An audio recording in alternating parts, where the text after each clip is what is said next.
It's a great honour to represent Boston and Skegness, which I believe, Mr. Deputy Speaker, is the most fertile constituency in the country.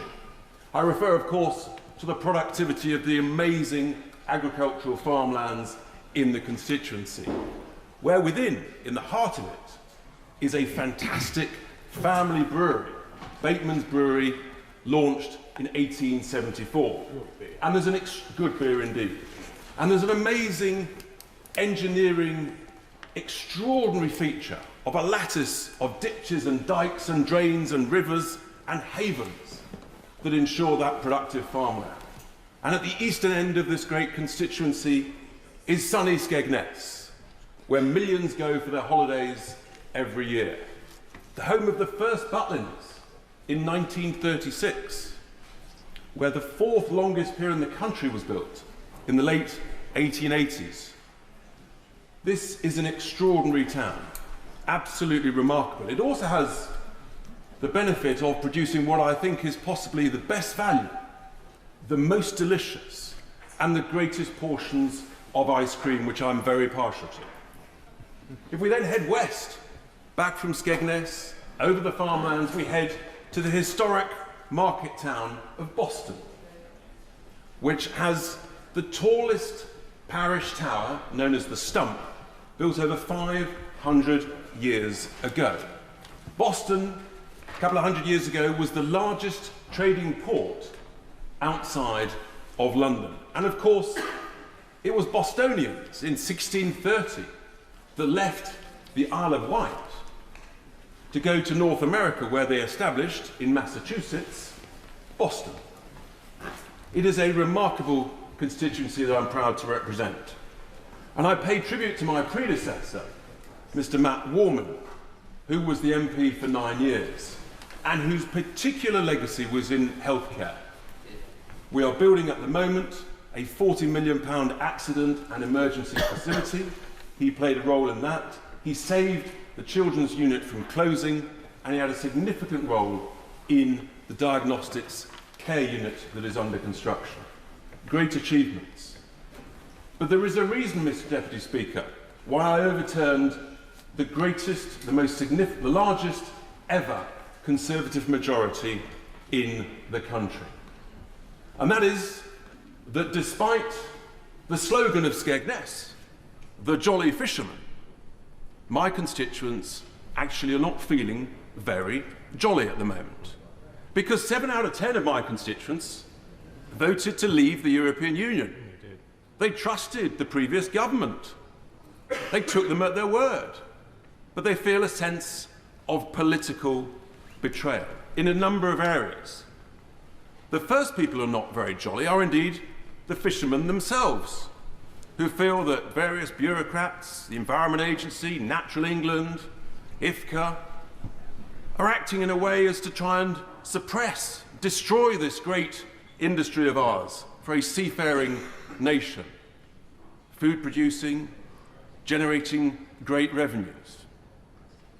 In addition, bureaucrats are making the issue of flooding a serious problem in my constituency. Thousands of homes have been flooded, and with a failure to properly maintain sea level defences, tens of thousands of homes are at risk, again because of bureaucracy and inertia. Another reason that my constituents are actually really quite grumpy is because of the implications of the net stupid net zero policies, which will result in hundreds of massive ugly pylons blighting the environment and countryside of my constituency, as well as solar farms planned on incredibly productive agricultural farmland. Absolute idiocy. And then, of course, there is another big issue that is making my constituents very grumpy indeed. Because part of the slogan of leaving the European Union was to take back control. The previous government promised it. Do you remember that slogan? Money, laws, and borders. Yes, borders. But instead of controlling immigration and having smart immigration, which is a good thing, working, integrating, speaking the language. That is a great thing, we should all agree. Instead, they open the doors to mass immigration with significant consequences on a town like Boston, and I know other towns up and down the country. And I'll just give you a sort of example. So the centre of Boston, the marketplace, every morning dozens and dozens of East Europeans will arrive in the marketplace with nothing to do. They have been hoofed out of the HMO where they are hotbedding 2 or 3 shifts a day on the same mattresses because of mass uncontrolled immigration. They've got nothing to do, and they've been aided and abetted to come to the UK with false promises by, I believe, morally bankrupt businesses that are helping them to get national insurance numbers for overseas persons under a scheme that we thought had closed. We thought the EU settlement status scheme had closed, but it turns out it's not.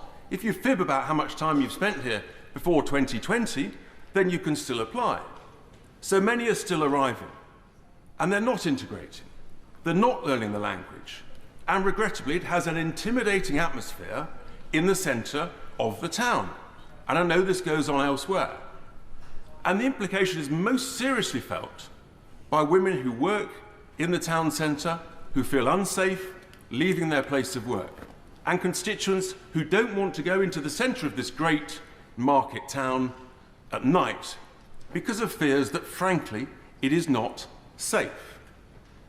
When you go there at night, no chance of seeing any police whatsoever. I've been on a number of occasions. What you will see is drug dealers in the centre of the marketplace plying their hideous, vile trade night in, night out. This, Mr. Deputy Speaker, is completely unacceptable. During the election campaign, I went to numerous houses, and when someone answered, there was one where, for example, 7 people in a house of 2 bedrooms. Bulgarian family, only 1 member spoke any English at all. And they said, "We're here to claim benefits, and your health benefits and housing benefits. We prefer it in Bulgaria, but we want to take your benefits and then send the money home."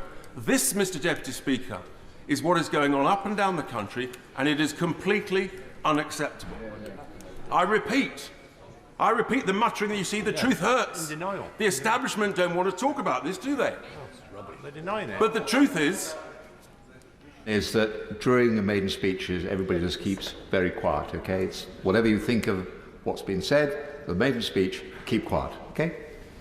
I repeat, smart immigration, working, integrating, speaking the language is a great thing.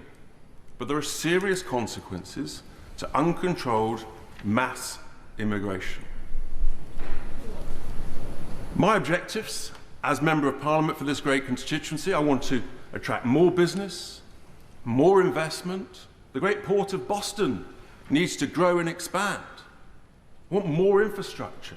For example, a new bypass around Boston itself. With these things, then actually, my constituency of Boston and Skegness can once again be great again.